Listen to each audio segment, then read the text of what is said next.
Kita berdoa. Terpujilah Allah Bapa dalam sorga, Bapa dalam nama Yesus. Kami sungguh bersyukur Tuhan di hari yang begitu indah ini. Kami masih terus ada di hadapan Tuhan. Kami masih ada menyembah dan memuliakan Tuhan. Kami terus ada dalam persekutuan bersama-sama dengan Tuhan. Dalam kondisi apapun juga Tuhan, kami percaya sungguh bahwa Tuhan tidak pernah melepaskan kehidupan kami. Di saat ini Tuhan, kami akan disegarkan kembali. Kami akan dikuatkan kembali lewat sabda firman Tuhan yang sebentar kami akan baca dan kami akan renungkan. Kami tahu Tuhan Yesus bahwa kami lemah, kami terbatas dalam segala hal untuk dapat memahami dengan baik setiap kebenaran firman Tuhan. Kami membutuhkan Roh Kudus-Mu. Dengan Roh itu Engkau akan artikan setiap kebenaran firman ini dalam seluruh kehidupan kami. Dalam nama Yesus, kami membuka hati dan seluruh kehidupan kami untuk siap Engkau berbicara kepada kami di saat ini. Amin. Selamat pagi, shalom bagi semua kita dimanapun kita berada hari ini. Saudaraku yang diberkati Tuhan kita Yesus Kristus, firman Tuhan hari ini masih merupakan lanjutan daripada firman Tuhan yang disampaikan pada minggu lalu. Yaitu minggu lalu kita masih ingat tentang bagaimana Yesus berbicara tentang kepergiannya kepada Bapanya di sorga. Dan dia menyiapkan tempat di sana. Dan dia akan mengirimkan seorang penghibur lain yang akan mendampingi, menyertai murid-muridnya di segala abad dan tempat. Dan penghibur lain itu yang hari ini kita kenal dengan Roh Kudus. Dengan demikian maka tema hari ini yang saya mengambil adalah bagaimana Roh Kudus bagi setiap di segala abad dan tempat. Saudara sekalian, sekali lagi, apa itu peran Roh Kudus bagi orang percaya di segala abad dan tempat? Dan juga apa peran Roh Kudus bagi gereja Tuhan dan bagi dunia saat ini di tengah-tengah dunia yang sementara dilanda oleh masalah besar, yaitu wabah virus corona yang hari-hari ini mengancam begitu banyak nyawa di santero pelosok dunia ini. Saudara sekalian yang diberkati Tuhan kita Yesus Kristus, bahwa dalam firman Tuhan hari ini mengupas tentang 3 poin penting, 3 dasar penting pekerjaan Roh Kudus bagi murid Tuhan dan bagi juga gereja Tuhan di segala abad dan tempat. Yang pertama adalah Roh Kudus bekerja bagi gereja Tuhan, bagi umat Tuhan untuk mengasihi dan melayani Yesus. Pada ayat 15, setelah saya bacakan, jikalau kamu mengasihi aku, kamu akan menuruti segala perintahku. Saudara sekalian, pekerjaan Roh Kudus yang pertama adalah mengasihi dan melayani Yesus. Saudara, kalimat ini berbicara begini. Kalau kita mengasihi Yesus, kita harus melakukan perintah-perintahnya. Sekali lagi, kalau kita mengasihi Yesus, kita harus melakukan perintah-perintahnya. Ayat 15. Lalu, apa itu perintah yang dimaksudkan?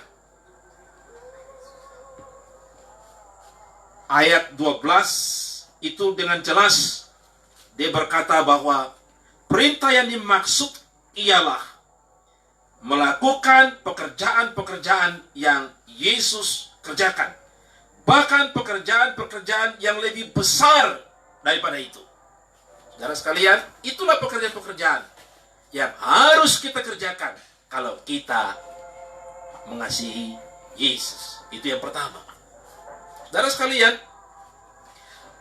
Alkitab mencatat bahwa pekerjaan-pekerjaan Yesus itu mencakup penyembuhan secara spektakuler. Apa itu? Orang mati dibangkitkan, yang lumpuh berjalan, yang buta melihat, gelombang dan badai yang begitu besar diredakan oleh Yesus. Itulah pekerjaan-pekerjaan yang terlihat ketika Yesus berada di muka bumi dalam pekerjaannya sebagai Mesias. Lalu, Dia berkata bahwa kamu akan melakukan pekerjaan-pekerjaan bahkan yang lebih besar daripada Yesus lakukan. Faktanya adalah para murid tidak pernah melakukan hal-hal yang spektakuler, termasuk mujizat, melebihi apa yang dikerjakan. Dalam ayat 12, bahwa kamu akan melakukan yang lebih yang dikerjakan oleh Yesus. Dengan demikian berarti yang dilakukan lebih oleh para murid ini bukan merujuk kepada mujizat, bukan merujuk kepada hal,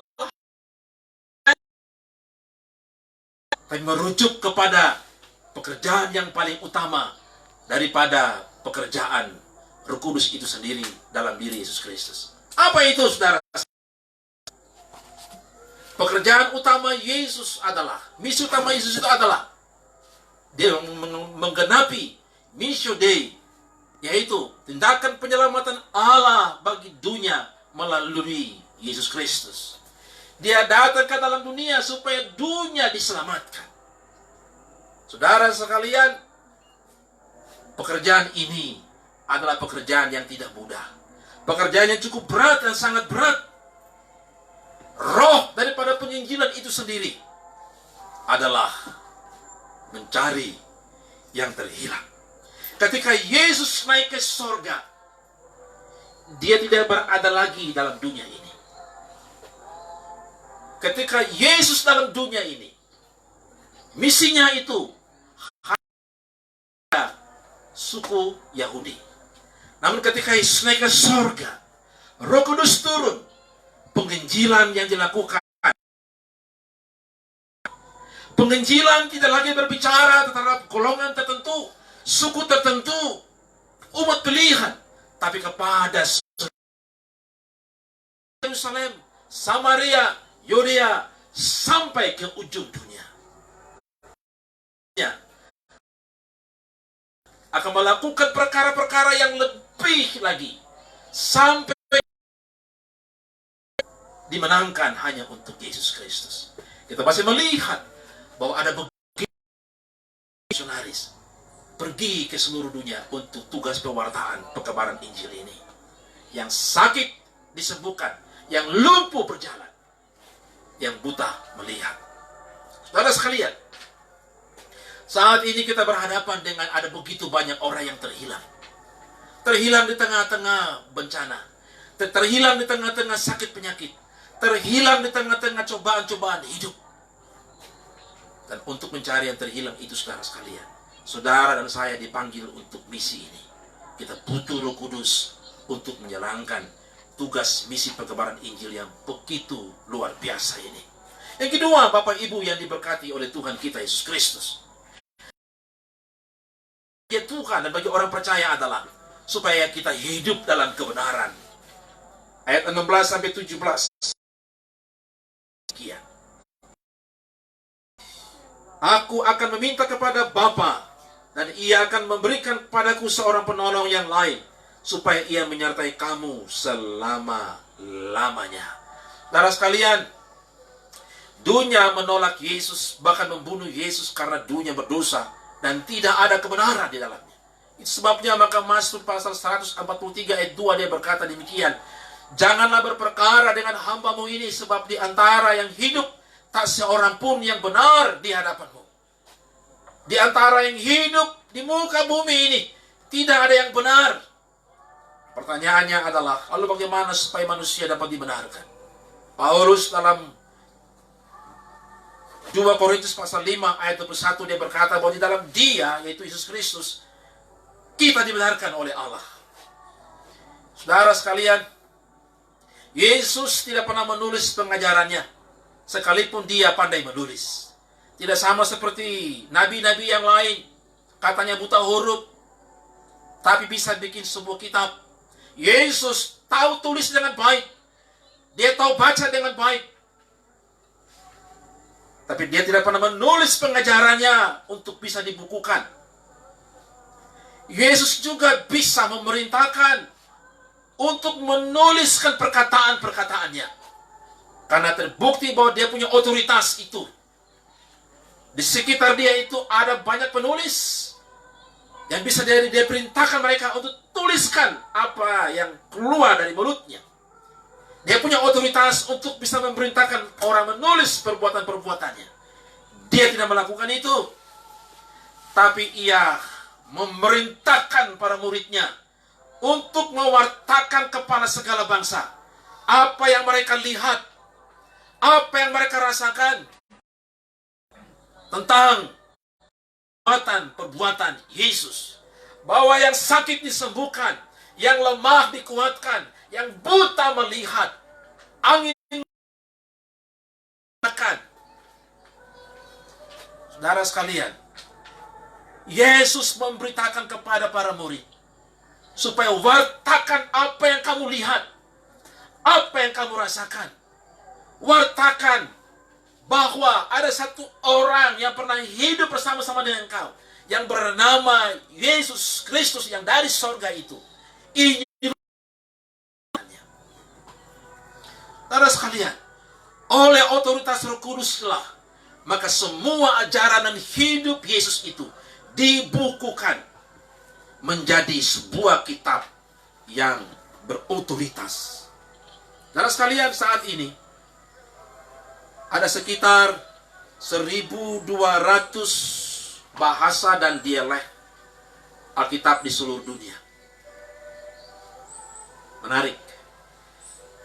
Dan sampai sebelum tahun 1300-an, itu Alkitab menjadi sesuatu yang memiliki otoritas yang paling tinggi dalam semua dimensi kehidupan, termasuk ilmu pengetahuan.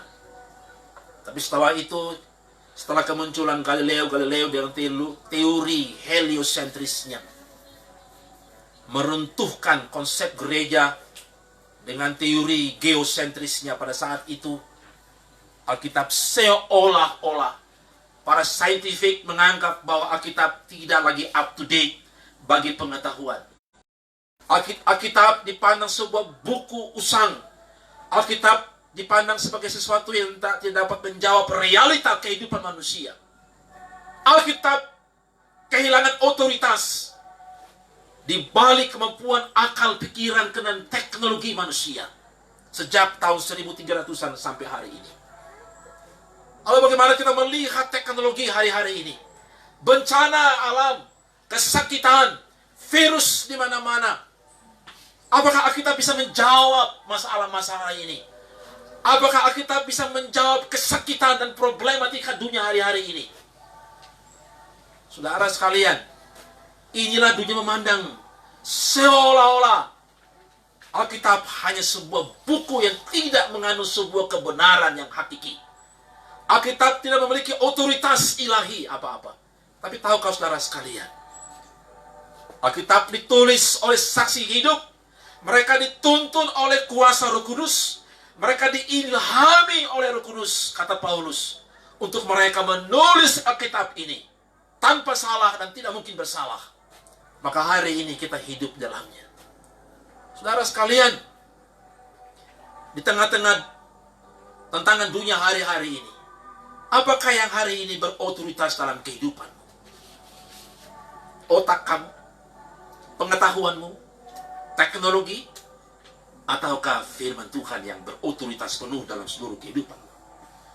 Saudara sekalian yang berkati firman Tuhan hari ini, Roh Kudus itu dia bekerja dalam kehidupan kita ini hanya ketika orang dia mau taat kepada firman. Ada yang berkata bahwa Roh Kudus itu dia hanya bekerja bagi orang suci. Saudara, yang membuat orang itu hidup suci adalah Roh Kudus. Jadi tidak ada satu orang pun hidup benar tanpa ada Roh Kudus. Tanpa Roh Kudus orang tidak bisa buat suci. Jadi tidak bisa orang hidup suci dulu baru dapat Roh Kudus, tidak bisa. Karena Roh Kuduslah yang membuat orang hidup suci. Karena apa? Saudaraku yang diberkati Tuhan kita Yesus Kristus, dengan Roh Kudus bekerja, dia akan menegur, menginsyafkan, menyadarkan manusia bahwa ada yang salah dalam kehidupannya. Maka dia berbalik dan hidup benar di hadapan Tuhan. Dia berbalik dan hidup kudus di hadapan Tuhan.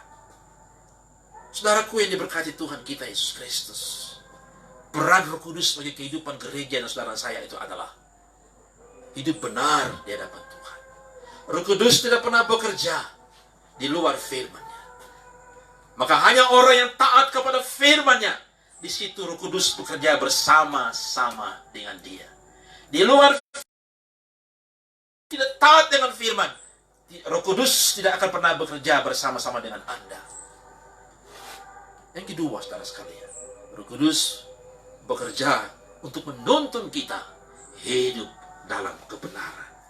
Yang ketiga, saudara sekalian yang diberkati Tuhan kita Yesus Kristus, Roh Kudus yang diberikan kepada saudara dan saya untuk kita memiliki persekutuan yang hidup dengan Yesus. Ayat 18 sampai ayat yang ke-21. Dia berbicara kepada kita pada ayat ini. Roh Kudus itu mempersatukan para murid kepada Yesus yang telah bangkit dalam kerukunan sebuah persekutuan yang baru. Roh Kuduslah yang menjadi perekat hubungan satu dengan yang lain dalam sebuah kesatuan tubuh Kristus yang hidup. Hubungan ini tidak dibatasi oleh jarak, waktu, suku, ras, golongan, apapun juga. Saudara, bayangkan saudara, kita punya tubuh ini sebuah kesatuan. Jikalau bagian kaki ada yang sakit, ada sinyal yang mengirim ke seluruh bagian tubuh yang lain bahwa telah terjadi sesuatu yang salah dalam tubuh kita. Saudara, Roh Kudus itulah yang menjadi perekat hubungan antara satu tubuh dengan tubuh yang lain. Roh Kuduslah yang mengikat seluruh kesatuan tubuh sebagai sebuah persekutuan di hadapan Tuhan. Roh Kuduslah yang menjadi penyatu dalam kesatuan tubuh Kristus yang utuh, di mana Yesus adalah kepalanya. Maka Roh Kudus selalu mengingatkan kita bahwa kesatuan kita dalam persekutuan tubuh dan Kristus itu adalah satu. Maka orang percaya, orang Kristen, saya tidak percaya kalau orang ada Roh Kudus dia hidup sendiri-sendiri. Saya tidak percaya kalau ada Roh Kudus orang itu ego. Jadi orang ego, orang yang mementingkan diri sendiri, itu nggak ada Roh Kudus itu. Roh Kudus itu mengingatkan akan kesatuan kita dalam persekutuan tubuh Kristus yang utuh.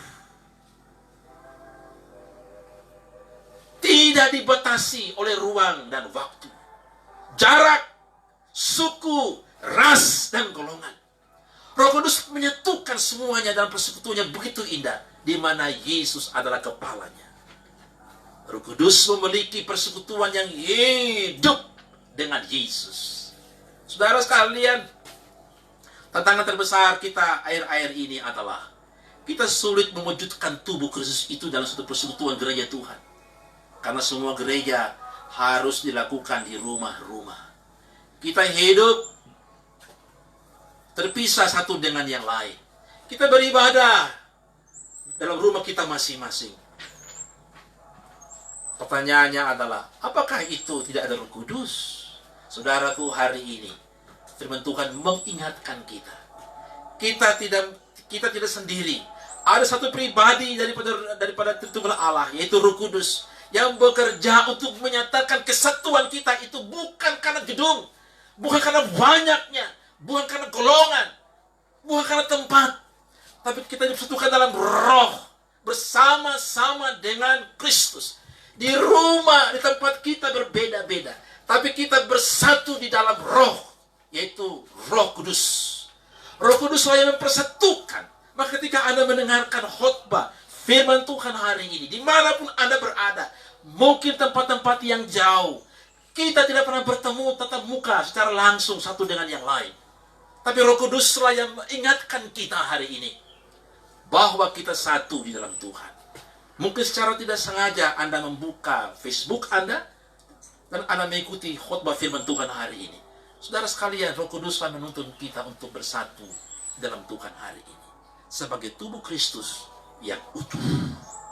Saudara, dalam kehidupan orang percaya, kita tidak sendiri di muka bumi ini.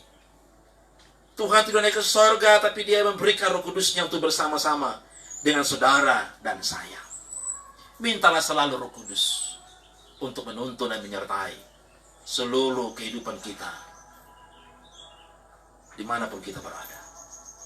Tuhan Yesus memberkati kita semuanya. Amin. Kita berdoa. Bapa, dalam nama Yesus, terpujilah nama-Mu Bapa, karena hari ini kami sudah mendengarkan sabda firman Tuhan. Roh Kudus-Mu telah bekerja dengan sempurna dalam kehidupan kami untuk mengartikan kebenaran firman Tuhan ini. Oh, hidup kami tidak sendiri.